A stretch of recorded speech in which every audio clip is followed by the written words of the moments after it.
Hello guys, good morning. Welcome to my vlog. Today gagawa tayo ng ibang video. It's gonna like mix what I do the whole day, and at the same time we are gonna be cooking. So it's already 9:56. Medyo late kami nagising. So ngayon nagluluto ako ng breakfast namin. So I'm cooking eggs right now.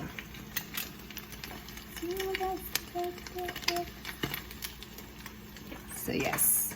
And then kakain din, lalabas ako mamamalengke. Alright? See you then. Alright, so tapos na ako magluto ng itlog. Ngayon gagawa ako ng kape. Alright, so ready na siya. So, pwede na tayo maglagay ng kape. So I like, gusto ko yung Dunkin' Donut hazelnut. And then pressed. And then instant coffee.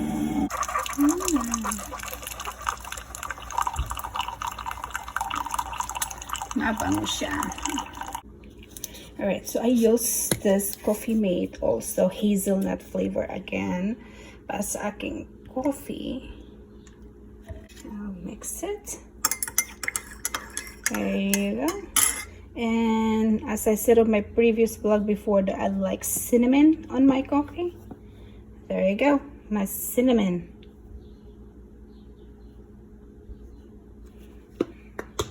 Voila! Kain na tayo. Okay, so kakain tayo. So usually ito lang ang kinakain namin. Itlog for breakfast and coffee for me. Then pagkatapos na kumain, then I'm gonna go food shopping sa mamamalengke tayo. Alright guys, so tapos na tayong mamili and pupunta na tayo sa parking lot. Makauwi na tayo. Magluluto na naman ngayon tayo ng lunch. Yes. Alright, let's go.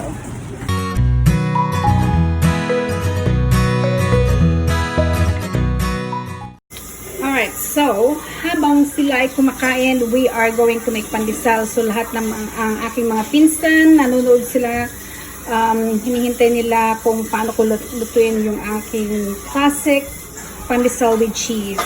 So you are gonna need 6.5 cups of flour, 2 cups of warm milk, hindi mainit or hindi malamig, warm, it has to be warm, 1 stick melted butter, 4 teaspoons ng instant yeast, 2 itlog with ila-lightly beaten natin sila, 2 teaspoon ng salt, and half cup ng sugar, and I also use this one. Alright, let's start. Alright, so i-mix natin yung melted butter natin sa ating warm milk.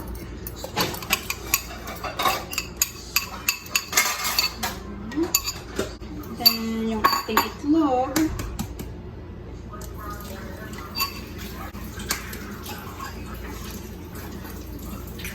So, lightly beaten. Then, add natin sa mixture natin. Let's mix. And then, yung ating instant yeast. 4 teaspoons. Let's mix. Okay, iwalay lang natin yung yeast. So, now let's do our dry mixture. Alright, so nagmi-measure na natin ngayon yung ating flour.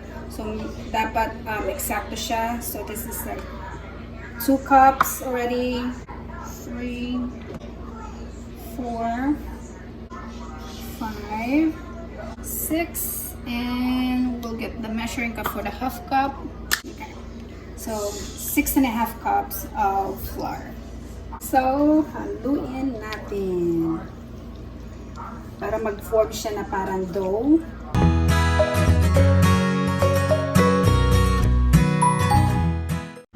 Alright, so nilinisan na natin itong counter kung saan natin inindid yung ating dough. So I usually use ng spray para hindi mag-stick yung dough habang ininid natin.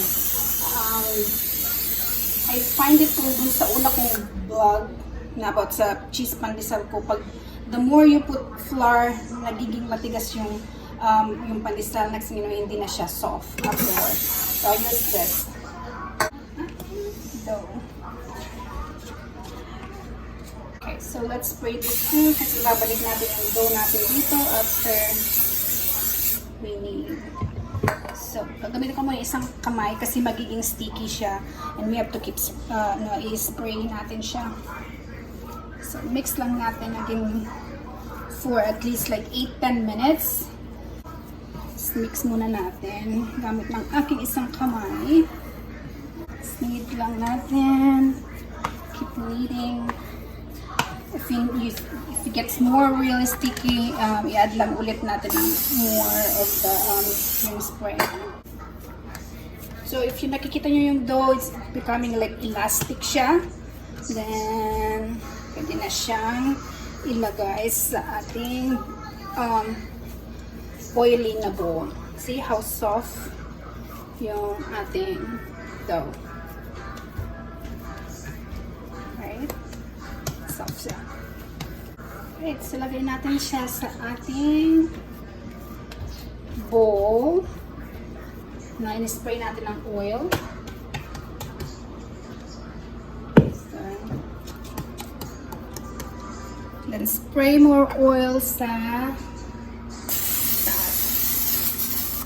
Here you go. So, i-cover natin siya ng plastic na cling wrap. So, isi-sit natin yung dough natin for at least 40 to an hour. Covered para until yung dough natin magdo-double ng size. I will show you later. Alright. Okay, so, it's been an hour. So, look at yung dough natin. It doubled its size already. Ayan. Nice and fluffy. And then, you can add cheese. Pero optional ito. Pwedeng plain lang, pwedeng walang cheese. So, I use Eden cheese o yung Kraft Easy Melt or itong Velveta. Also, we're also gonna need yung plain breadcrumbs. Okay, let's start. So, we're gonna form our dough sa loob. So, cut natin sa middle. Sa gitna. Set aside natin isa. Then this one again, form na naman natin ng log. Tag-ulit natin sa gitna. And again.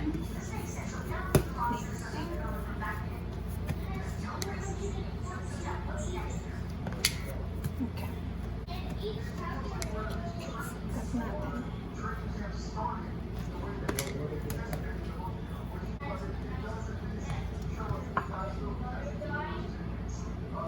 Lagyan natin ng cheese and just stretch. So siya, para i-seal natin mabuti para hindi mag-spill yung cheese. And then roll.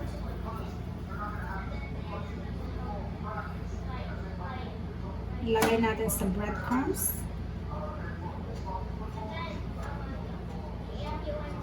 And that's it. I-repeat na lang natin yung same process.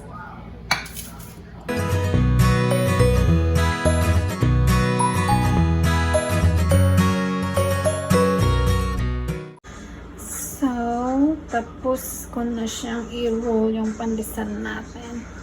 So, yan na siya. So, ayan, muna nating mag-sit siya for at least 20 minutes. Ita-cover natin siya.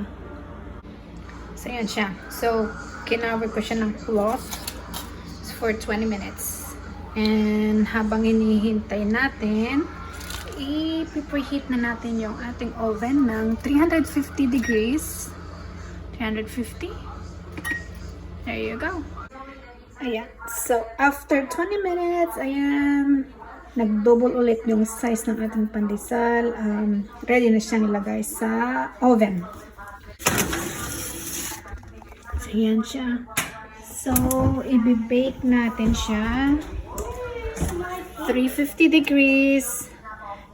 Lagay natin yung timer. I usually bake my pandesal for 25 to 30 minutes. So, we'll just put 28 minutes. There you go.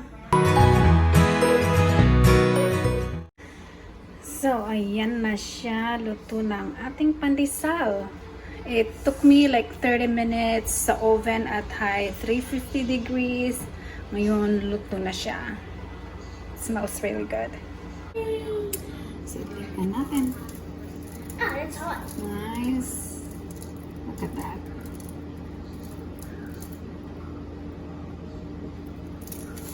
Sarap siya. Sarap siya fluffy. Alright, hello guys. Ngayon, lalabas ulit kami. Ngayon, this time, kasama ko ang asawa ko. Bibili kami ng mga gamit niya para dun sa paa niya. Kasi may surgery sa this Friday. So, he's gonna need a lot of stuff. So, pupunta kami ngayon. This is like a certain store where you can buy those equipments. Alright guys, it's already 6:15 and ako'y pagod na. So, magluluto pa rin ako ng dinner. So, I'm gonna just cook burger. Ito yung binili natin kanina nung namalengke tayo. Yung baba burger.